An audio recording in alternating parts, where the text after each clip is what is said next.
नमस्कार सर। सत साहेब सर जी। सर क्या नाम है आपका? मेरा नाम है करण दास। सर कहाँ के रहने वाले हैं आप? मैं गुना जिला मध्य प्रदेश का रहने वाला हूँ। सर संत रामपाल जी महाराज से नाम दीक्षा आपने कब ली? जी मैंने 24/12/2017 को संत रामपाल जी महाराज से नाम दीक्षा ली है। सर संत रामपाल जी महाराज की शरण में आने से पहले आप क्या भक्ति साधनाएं करते थे? कि जो हम साधनाएं किया करते थे, काला जी महाराज, जंत महाराज, भूत महाराज, प्रेत महाराज, हनुमान जी महाराज, तो देवनारायण महाराज, ऐसे मतलब वही जो पारिवारिक पूजा है पूर्व से चली आ रही उसी पूजाओं को किया करता था। लाभ की जगह और मुंह में जो है असाध रोग हो गया था, कैंसर, जिसका मैंने पूरी दुनिया में इलाज कराया। सभी देवी देवताओं को यहाँ भी गया पर कहीं से भी रिलीफ नहीं मिला। जो है भारतवर्ष के 52 हॉस्पिटल, माने हुए बड़े बड़े हॉस्पिटल, दिल्ली एम्स, बॉम्बे टाटा मेमोरियल, भोपाल का कैंसर एमबाई हॉस्पिटल, जयपुर का Mahatma Gandhi medical college hospital, Kota एमबाई हॉस्पिटल के डॉक्टर शिव कुमार, ईएनटी का डॉक्टर, उससे 3 बरस तक यानी प्रति माह 5,000 रुपये महीने की दवा गोली का खर्च उठाया, लेकिन फिर भी मेरी बीमारी ठीक नहीं हुई। इस तरह कुल टोटल कम से कम बता रहा हूँ 5 लाख रुपए खर्च हो चुका था और मैं बुरी तरह से बर्बाद हो चुका था। डॉक्टरों ने मेरे जो मुंह में बता दिया था कि ये भयंकर जबड़ा में चमड़ी कैंसर, ये ठीक नहीं हो सकता है, जैसे भी जीवन निकले बेटा ऐसे निकाल, और इस दुनिया में जो भी आया उसको सबको मरना है, मरने से क्यों डरता है। मैं निराश होकर मतलब घर बैठ गया और 3 साल तक दूध पी कर समय निकाला। ऐसी स्थिति में एक दिन मेरे मन में ऐसा आया कि ऐसे जीवन से तो मैं मर जाऊं तो बढ़िया है, तो मैं घर से भागकर ट्रेन से कटने के लिए चला गया और मैं ट्रेन की पटरी पे जाकर खड़ा हो गया। लेकिन अंदर से ऐसी प्रेरणा हुई कि अभी रुक जा, तुझे भगवान मिलने वाला है, और मैं वापस घर आ गया। कई बार मैंने एंडोसल्फान पीकर मरने का प्रयास किया, और शिक्षित होने के नाते या कहीं भी कुछ ऐसी किताबें पढ़ने के कारण किताबों में लिखा रहता था कि आत्महत्या सबसे बड़ा दोष है, आत्महत्या नहीं करना चाहिए। इसलिए मैंने आत्महत्या करने का एक कदम नहीं उठाया और दुखी जीवन घर पे पड़ा रहकर जीता रहा। इसी के लिए मैं कम से कम हिंदू धर्म के जो तांत्रिक है उनके पास और मुस्लिम धर्म के जो तांत्रिक है उनके पास भी गया। कोई बोलता था कि 5,000 चाहिए, कोई बोलता था कि 10,000 चाहिए। दुख का निवारण कराने के लिए हमने सभी को दिया और उनने हमको खूब लौटा, लेकिन मुझे कहीं से भी कोई रिलीफ नहीं हुआ। राजस्थान में जो है अटरू तहसील पड़ती है, यहाँ एक प्राचीन झाड़ोता गांव है, उसमें देवनारायण भगवान का मंदिर है। तो मैं गुर्जर समाज से बिलोंग करता हूँ। तो भारतवर्ष का पूरा गुर्जर समाज जो देवनारायण भगवान को विष्णु जी का अवतार मानते हैं, और वो कहते हैं कि मतलब विष्णु जी सर्वोपरि है और इनके यहाँ जाने से सब दुखों का यानी रोगों का निवारण हो जाता है। तो मैंने उन लोगों की भी बात मानी। मैंने बोला था कि अगर देवनारायण भगवान आप विष्णु अवतार है और पूरा गुर्जर समाज आपको मानता है तो आप मेरे दुख का निवारण कर दो, मैं आपको 5 कुंटल घी में प्रसादी करूँगा, भंडारा करूँगा, लेकिन मेरा कोई रोग समाप्त नहीं हुआ। वहाँ से भी मुझे निराशा ही हाथ लगी। सर आपने बताया कि जो भक्ति साधनाएं आप करते थे उनसे आपको कोई लाभ नहीं मिला, तो फिर संत रामपाल जी महाराज की शरण में आप कैसे आए? सदगुरुदेव जी संत रामपाल जी महाराज के भक्त सुजान दास जी भगत, और ये गांव इनका दांत का पानी, तहसील चिपबड़ौद, जिला बारा, राजस्थान वालों ने एक दिन मुझे फ़ोन करके बताया तो आप एक जगह है यहाँ पर चले जाओ, मनोर थाना, संत रामपाल जी महाराज का नामदान केंद्र है, यहाँ से आप नाम दीक्षा ले लो तो आपकी बीमारी ठीक हो सकती है। लेकिन मैं दुनिया में दर दर की ठोकरें खाने के बाद, सभी डॉक्टरों के पास, सभी देवी देवताओं के पास, सभी मंदिरों में जाने के बाद और ये तांत्रिकों के पास जाने के बाद जब निराश हो चुका था तो मैं नास्तिक हो चुका था। मेरे मन में ये आने लग गया था कि कोई भगवान नहीं है। मैंने सुजान दास भगत जी को बताया कि मैं कहीं भी नहीं जाऊंगा, मुझे तो मरना ही है। मेरे मुंह में भयंकर जो है जलन पड़ रही है, आग लगी हुई है, मांस पूरा गल चुका है, जो है भोजन भंडारा कुछ भी नहीं कर सकता हूँ, सिर्फ ठंडा दूध पीकर मेरा जीवन चल रहा है और मैं कहीं भी नहीं जाऊंगा। तो जो संत रामपाल जी महाराज के भगत थे सुजान दास जी, वो रेगुलर उन्होंने 8 दिन तक मेरे पास फ़ोन किया और बोला कि भगत जी इस धरती पर परमात्मा आए हुए हैं संत रामपाल जी महाराज, यहाँ जाने के बाद में कैसा भी असाध रोग हो वो ठीक हो जाता है, आप एक बार जाकर उनसे नाम दीक्षा ले लो। अगर मौत भी हो जाएगी और आपने 108 नाम का सुमरण कर लिया जो संत रामपाल जी महाराज देंगे, तो आपको 10वें महीने इस धरती पे मनुष्य जीवन दिला देंगे संत रामपाल जी महाराज किसी भक्त परिवार के घर में। तो मुझे विश्वास नहीं हुआ। मैंने उनसे बोला कि ये कैसे संभव है कि संत रामपाल जी महाराज परमात्मा हो सकते हैं। उसी दिन मतलब 9 सितंबर 2017 को संत रामपाल जी महाराज और परमेश्वर कबीर देव दोनों आए और मुझे मेरे घर से उठाकर ले गए बरवाला आश्रम। वहाँ ले जाकर उन्होंने मुझे एक बढ़िया मतलब जो है पलंग तख्ता पे सुलाया, फिर मेरे पूरे बालों की जो है शरीर के बाल काटे और फिर मुंह की मेरी सर्जरी की, मुंह में मशीन डालकर, और दोनों खड़े हो गए। तो मैंने पूछा कि आप कौन हो? मैंने इस दुनिया में कोई भी डॉक्टर, कोई भी मंदिर, कोई भी मस्जिद, कोई भी जगह नहीं छोड़ी है। अब ये कोई आश्रम है या हॉस्पिटल है? तो दोनों हंसे और बोले कि बेटा आज हमने तुझे जीवन दान दे दिया है, ये सतलोक आश्रम बरवाला है और यहाँ मैं साक्षात आया हूँ। अब तू मनोर थाना जाकर नाम दान लेकर सतभक्ति करने लग, फिर मैं तुझे सतलोक लेकर चलूँगा। जैसे ही मैंने सदगुरुदेव मेरे पास से दूर हटे और मेरी नींद खुली तो मैंने घड़ी में देखा 12:10 हो रहे थे। तो मैंने सब कुछ नोट किया, सतलोक आश्रम और हरियाणा, बाकी में बरवाला जिला हिसार ये चीज़ों को भूल चुका था। मैं सुबह उठकर और नामदान लेने के लिए नामदान केंद्र पर मनोर थाना गया राजस्थान। तो वहाँ पर भगत जी ने संत रामपाल जी महाराज से नाम दीक्षा दिलवाई और मुझे बताया कि सतगुरुदेव के नियम है, अगर इसमें रहकर आप भक्ति करोगे तो आपको यम के दूत नहीं ले जा सकते हैं और आपकी बीमारी भी ठीक हो जाएगी। नाम दीक्षा लेकर मैं शाम को घर पे आया और जब मैंने जीने की राह किताब आश्रम से मुझे मिली थी वो पढ़ी और उसमें देखा तो पूरा पता लिखा हुआ था सतलोक आश्रम बरवाला जिला हिसार हरियाणा भारत, जो मुझे संत रामपाल जी महाराज ने रात को दिखाया था। फिर मुझे पूर्ण विश्वास हुआ। उसी दिन मैंने जो भक्ति साधना बताई थी वो करी और उसी रात में जब मैं सोया तो ब्रह्मा जी के रूप में ये काल भगवान आया और मेरे से बोले कि मतलब कहाँ जलन होती है तेरे? मैंने बोला मेरे मसूड़े में जो छाला है। तो उन्होंने हाथ से यूँ किया और बोला कि तू वहाँ संत रामपाल के पास क्यों गया? वो तो तुझे तेरा धर्म छुड़ाना चाहता है और तुझे मैंने ठीक कर दिया। तो पहला ही दिन था तो मैंने इतना ज़्यादा ज्ञान भी सदगुरुदेव का संत रामपाल जी महाराज का नहीं समझा था और मैंने सोचा मैंने मुझे तो ये ब्रह्मा ही ठीक करने आ गया, यही सृष्टि का रचनहार है। तो मैंने जो है उसी दिन सुबह उठा और सदगुरुदेव की फोटो और वो माला और लॉकेट सब नदी में जल प्रवाह कर दिया और संत रामपाल जी महाराज की जो भक्ति मुझे मिली थी इसको मैंने छोड़ दिया। और जो जिस दिन मैंने नाम दीक्षा ली थी उसी दिन सदगुरुदेव से नामदान केंद्र पे ही मुझे कम से कम 10% आराम पड़ गया था। लेकिन रात में ये ब्रह्मा जी जो मेरे सामने प्रकट हुआ और मुझे भ्रमित किया और जिस तरह मैंने सदगुरुदेव ने संत रामपाल जी महाराज ने जो भक्ति मार्ग बताया था उसको छोड़ दिया तो फिर भयंकर जलन पड़ने लग गई, मेरे भयंकर जलन पड़ी जो 3 महीने तक। और मैं फिर घर पे ही पड़ा रहा। फिर भगत सुजान दास जी मेरे घर पे आए और मुझे विस्तार पूर्वक समझाया। भक्त सुजान दास जी ने जब संत रामपाल जी महाराज का ज्ञान मुझे पूरा प्रमाण सहित वेदों से, गीता से और सभी श्लोक सहित बताया कि ये ज्ञान है, तो मुझे समझ में आया और फिर मैंने समझा और फिर मैंने पुनः नाम दीक्षा 24/12/2017 को लिया और इस सद्भक्ति मार्ग पे लगा। सर, हमने सुना है कि संत रामपाल जी महाराज से नाम दीक्षा लेने के बाद श्रद्धालुओं को बहुत सारे लाभ प्राप्त होते हैं, चाहे वो आर्थिक हो, शारीरिक हो, मानसिक हो या आध्यात्मिक हो।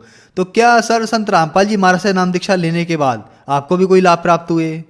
हाँ जी, जैसे मैंने नाम दीक्षा ली तो मेरा रोग समाप्त होने लगा और जब मैं कैंसर से बहुत पीड़ित था तो मैं पूरे देश में सभी हॉस्पिटलों में गया, सभी देवी देवताओं पर गया और कम से कम मेरे 5 लाख रुपए खर्च हो चुके थे। मेरी आर्थिक स्थिति बहुत कमज़ोर हो चुकी थी और मैं आत्महत्या करने के लिए कई बार मैंने प्रयास किया, लेकिन शिक्षित होने की वजह से इतना ज्ञान था कि आत्महत्या सबसे बड़ा दोष है, इसलिए मैं आत्महत्या नहीं कर पाया।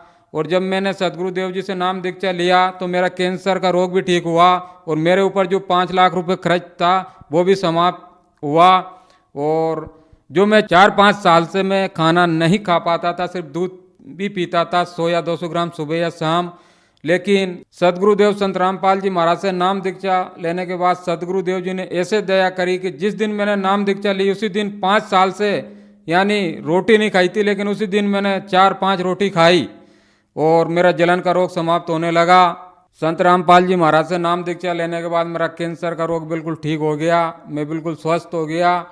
और जब बिल्कुल मेरी भक्ति सही चलने लगी तो 9 फरवरी 2018 के दिन जब मेरे पास प्रथम नाम था संत रामपाल जी महाराज के द्वारा जो दिया गया था, रात की 12 बजे मैं जो है 12 बजे तक मोबाइल में चिप से सत्संग सुन रहा था। और 12 बजे जब मुझे नींद आने लगी तो मैंने सोचा अब सो लेता हूँ। सर्दी का मौसम था, जैसे मैं सोया और कम्बल मैंने ऊपर पटका तो कोई आदमी मेरे पास खड़ा आकर हुआ और बोला कि चल तेरा यमराज का बुलावा आया है। जैसे मैंने कम्बल ऊपर उठाया तो वो मेरे ऊपर बैठ गया और यहाँ जो हृदय कमल होता है इससे चीर के और मेरी जान को निकालने लगा। मैं बिल्कुल बेहोश हो गया, मुझे कोई पता नहीं मेरी जान को निकाला जा रहा था। जब मैंने सदगुरुदेव को याद किया, संत रामपाल जी महाराज को, तो संत रामपाल जी महाराज से मैंने बोला कि परमात्मा, लोग कहते हैं कि परमात्मा इस दुनिया में है और जो संत रामपाल जी महाराज से नाम दीक्षा ले लेता है तो उनको यम के दूत नहीं ले जाते हैं। मैंने इतना ही बोला था, परमात्मा अगर आप सच्चे हैं तो आज मुझे छुड़ाओ। तो परमात्मा संत रामपाल जी महाराज जो है वहीं प्रकट हो गए और बोले यमदूतों से कि तुम मेरे इस बेटे के पास क्यों आए हो, मेरे बच्चे के पास क्यों आए हो, मेरे भगत के पास क्यों आए हो। तो दोनों दूत, उनके भयंकर दांत थे, बहुत बड़े बड़े बाल थे, बहुत भयंकर रूप था, देख कर पता नहीं क्या हो जाता है। तो वो बोलने लगे, संत रामपाल जी महाराज के चरणों में पड़ गए कि ये परमात्मा, हमको पता नहीं था कि ये आपका भगत है। हमसे तो यमराज ने बोला था कि उसको लेकर आना, उसके श्वास खत्म हो चुके हैं। संत रामपाल जी महाराज ने बोला कि यमराज से बोल देना मैंने इस बच्चे की उम्र को बढ़ा दिया है, अब इस बच्चे के श्वासों को मैंने बढ़ा दिया है और अब मैं इस बच्चे को सद्भक्ति करा के सतलोक लेकर जाऊंगा और अगर अब परेशान किया तो मैं आप लोगों को बहुत दंडित करूंगा। तो दोनों हाथ जोड़कर बोले कि परमात्मा, हमारी क्या औकात है कि हम आपके भगत को ले जा सकते हैं। आज के बाद हम आपके इस भगत के पास कभी भी नहीं आएंगे। और इस तरह संत रामपाल जी महाराज ने मेरी जीवन रक्षा की। और एक दिन और मई के महीने में सदगुरुदेव मुझे संत रामपाल जी महाराज ऊपर लेकर गए, मेरे पास आए कि चल बेटा, मैं तुझे तेरे दादाजी से मिलाता हूँ। मेरे दादाजी की 2006 में निधन हो गया था कि चल तेरा दादाजी पितर लोक में पड़ा हुआ है। संत रामपाल जी महाराज मुझे विमान में बिठाकर और पितर लोक में लेकर गए और दरवाजा पे जाकर खड़े रह गए और बोले कि बेटा तू अंदर चला जा, उठाला वो है तेरा दादाजी। मैंने दादाजी को पहचान लिया, मैं अंदर गया तो दादाजी बड़े खुश हुए और बोले कि बेटा तू भी आ गया। मैंने बोला कि हाँ, मुझे मेरे सदगुरुदेव संत रामपाल जी महाराज यहाँ लेकर आए हैं, चलो आप उठकर बाहर चलो। जब मैं उनको उठाकर लेकर बाहर आ रहा था तो 2 दूत भाग कर आए और वो बोले कि कहाँ जा रहा, रुक, यहाँ से वो जीव जाता है जिस पे यमराज साइन कर देता है, बिना यमराज के दस्तखत से यहाँ से कोई जीव नहीं जा सकता है। तो एक दूत फिर भगा, एक इतनी बड़ी लाल डायरी लेकर आया खाता भाई जैसी और बोला कि इसका रिकॉर्ड देखते हैं। रिकॉर्ड देखा तो यमराज के उस पर साइन कंप्लीट थे। उसने बोला ले जा भाई, इसके साइन है, तेरे दादा को तू ले जा। तो और भी बहुत सारे डोकरे वहाँ पड़े हुए थे, बूढ़े जिनके एक एक हाथ दाढ़ी बधी हुई थी। उनने बोला यार बेटा हमको भी ले चल, यहाँ तो हमें भी यम के दूत यातनाएं देते हैं, दुख देते हैं, हम परेशान है, दुखी है इस लोक में। तो यमदूत बोले भाई आपको यहाँ से ये नहीं ले जा सकता है, यहाँ से तो अगर आपके परिवार में, आपके वंशज में कोई संत रामपाल जी महाराज से नाम दीक्षा ले और उनकी भक्ति करे तो ही वो ले जा सकता है। ये संत रामपाल जी महाराज का भगत है, इसलिए अब इनको यहाँ से छोड़ा जा रहा है। जैसे ही मैं दादाजी को लेकर बाहर आया तो संत रामपाल जी महाराज वहीं खड़े हुए थे।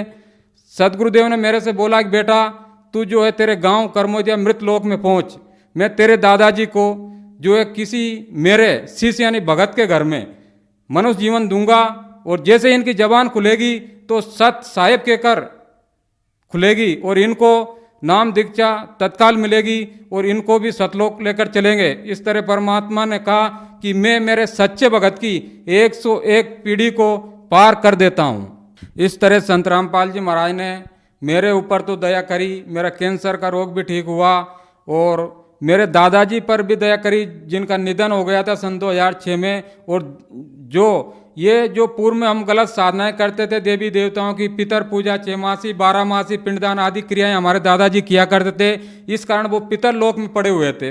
पितर लोक जो नरक में आता है और वहाँ बहुत सारी यातनाएं भोग रहे थे, लेकिन संत रामपाल जी महाराज ने मेरे दादाजी के ऊपर भी दया करी और उन्हें मनुष्य जीवन दिलाकर और उनको भी अपने जीवन का जो है कल्याण कराने का अवसर सदगुरुदेव ने दिया।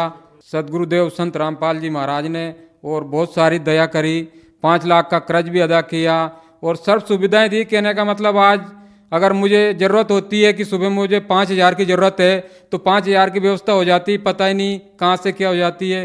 परमात्मा के यहाँ कहने का मतलब दुख भी समाप्त होता है और ये भौतिक सुख सुविधाएं भी बहुत जोर से मिलती है। संत रामपाल जी महाराज से मैंने नाम दीक्षा नहीं ली, इसके पहले मैं बहुत शराबी इंसान था। कम से कम एक दिन में 5,000 या 6,000 का शराब पी जाया करता था, जिससे भी मेरी जो है स्थिति बहुत खराब थी और सब लोग मेरे से दुखी थे। लेकिन आज जब संत रामपाल जी महाराज से नाम दीक्षा ली तो शराब तो दूर की बात है, लेकिन कोई अगर बीड़ी भी पीता है तो ये मानो कि 10 फीट दूर से ही बदबू आ जाती है, वहाँ खड़ा रहने का भी मन नहीं होता है। जिस काम को भारत सरकार नहीं कर सकती, नशा मुक्ति का काम, सदगुरुदेव से संत रामपाल जी महाराज से नाम दीक्षा लेने के बाद उनके भगत, नशा करने की तो बात दूर है, लेकिन किसी को बीड़ी या बिमल सिगरेट आदि लाकर भी नहीं दे सकते, इसको भी महापाप समझते हैं। तो जो श्रद्धालु आज आपको देख रहे हैं वो भी किसी न किसी बीमारी से ग्रस्त हैं और ठीक होना चाहते हैं, तो क्या वो भी संत रामपाल जी महाराज से नाम दीक्षा लेने के बाद ठीक हो सकते हैं? उनके लिए आप क्या कहना चाहोगे? सिर्फ निवेदन कर सकता हूँ कि जो कैंसर पीड़ित है, क्योंकि मैंने कैंसर का रोग देखा है, मैंने दर दर की ठोकरें खाई है कि कैंसर का रोग एक इतना भयंकर रोग है कि मरीज जिसको कैंसर होता है वो तो दुखी होता ही, लेकिन उसका पूरा परिवार, पूरा रिश्तेदार, उसके पूरे मिलने वाले सब बहुत दुखी हो जाते हैं। परिवार की आर्थिक स्थिति बहुत खराब हो जाती है। डॉक्टर लूट मार करते रहते हैं, कहीं 1 लाख का ऑपरेशन, कहीं 2 लाख का ऑपरेशन, लेकिन बीमारी कहीं भी खत्म नहीं होती है। मेरा ऐसे दिन दुखी कैंसर पीड़ित सर्व समाज से, पूरे भारत से नहीं बल्कि पूरी दुनिया वालों से निवेदन है इस दास का कि इस दुनिया में परमात्मा आए हुए हैं संत रामपाल जी महाराज। जिस तरह मुझे सुखी किया, अगर और कोई भी उनके ज्ञान को समझकर आएगा, चाहे वो दुख को लेकर आए, अगर मेरा दुख ठीक हो जाए तो मैं मान लो कि परमात्मा में, मैं परमात्मा को साक्षी रखकर बोल रहा हूँ संत रामपाल जी महाराज को कि वो उनसे आकर नाम दीक्षा ले। जिस तरह मैं सुखी हुआ, मेरा कैंसर ठीक हुआ, उनका भी कैंसर ठीक होगा। सर्व समाज संत रामपाल जी महाराज से नाम दीक्षा ले और अपने मनुष्य जीवन का कल्याण कराएं। सर, संत रामपाल जी महाराज से नाम दीक्षा कैसे ली जा सकती है? देखिए, आज सदगुरुदेव संत रामपाल जी महाराज के सत्संग यानी प्रवचन कम से कम बहुत सारे टीवी चैनलों पे चलते हैं। वहाँ पर एक जो पट्टी चलती है उसमें मोबाइल नंबर आते हैं। कोई भी अगर उनसे नाम दीक्षा लेना चाहे तो उस पर संपर्क कर सकता है। आज पूरे भारत में नहीं बल्कि पूरी दुनिया में आज उनके सभी जगह नामदान केंद्र खोल दिए गए हैं। पहले तो सिर्फ हरियाणा बरवाला ही आना पड़ता था नाम दीक्षा लेने के लिए, लेकिन आज संत रामपाल जी महाराज ने दया करी है कि भारतवर्ष के सभी जिलों में नामदान केंद्र खोल दिए गए हैं। उस टीवी पे जो नंबर आते हैं उस पे जब भी कोई फ़ोन लगाकर पूछेगा और नाम दीक्षा लेना चाहे तो उनको बता दिया जाता है उनका नज़दीकी जो नाम दान केंद्र होता है, वहाँ अपना नाम दीक्षा लेकर अपने जीवन का कल्याण यानी मोक्ष करा सकते हैं।